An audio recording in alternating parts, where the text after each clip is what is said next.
setting variabel.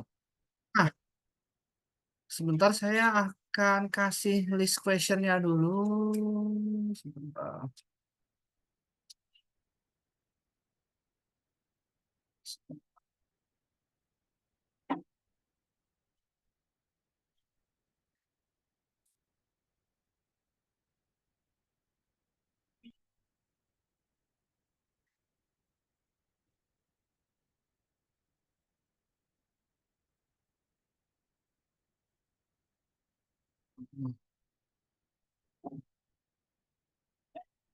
Ya. Oh ya.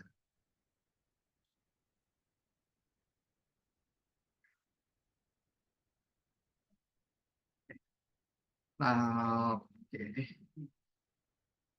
Ya, ini saya kasih linknya, saya akan kirimkan di chat.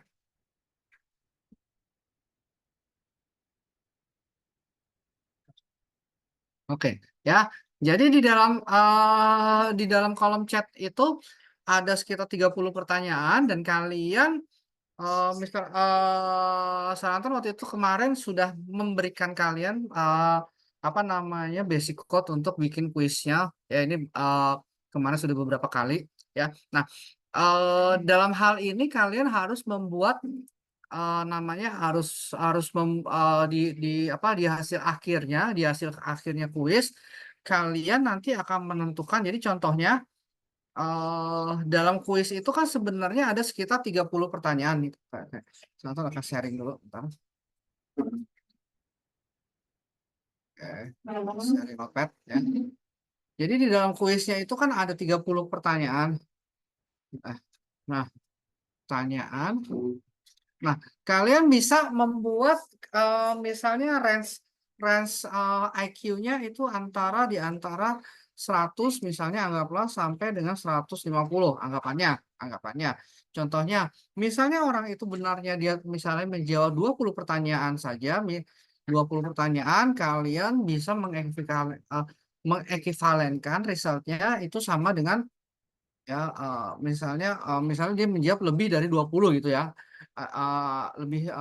Lebih dari 20 tapi kurang dari berapa, kalian bisa mengekivalenkan dengan menggunakan misalnya IQ-nya dia berapa. Jadi contoh contoh contoh basicnya itu kalian harus menggunakan program N, ya harus menggunakan program N. Ini teman-teman akan ingatin lagi aja bagaimana konsep penggunaan N-nya nanti. Ya, penggunaan N-nya itu jadi sebenarnya ketika menggunakan penggunaan N, ya ini ada operator N, ya nanti kalian harus melakukan input misalnya yang satu lebih besar, yang satu lebih kecil. Ya misalnya antaranya uh, lebih besar dari 100 misalnya dan kurang, ya misalnya saya kasih variabel IQ variabelnya, ya ini contohnya.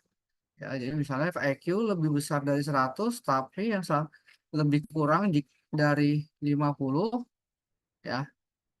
Nah, ini uh, kons- konsep yang kalian harus gunakan ya. Ini konsep yang harus kalian gunakan. Ya, ini kan saya akan kirimkan basic yang code-nya ini ya. Ya. Oke, sekarang silahkan dari pertanyaan yang saya kirimkan itu silahkan dibuat program pengecekan kuisnya karena di situ kalian akan banyak waktu, akan butuh waktu banyak karena di situ ada sekitar 30 pertanyaan yang kalian harus buat, ya harus kalian buat dengan menggunakan sistem kuis saja. Yang tapi hasil akhirnya nanti kalian harus bisa mendefinisikan tingkat IQ seseorang itu ada berapa berdasarkan hasil itu. Ya, ada pertanyaan dulu sebelumnya? Untuk Zubi maupun Alexa? Tidak, Sir. Oke, oke, ada pertanyaan. Zubi ada pertanyaan? Nggak ada, Sir. Oke, oke kalau gitu silahkan dikerjakan. Nanti sebelum kelas selesai silahkan di-sharing hasilnya ya. Misalnya belum selesai semua, nanti di-sharing dulu. Nanti akan melihat hasil code-nya kalian ya. Oke, silahkan dikerjakan.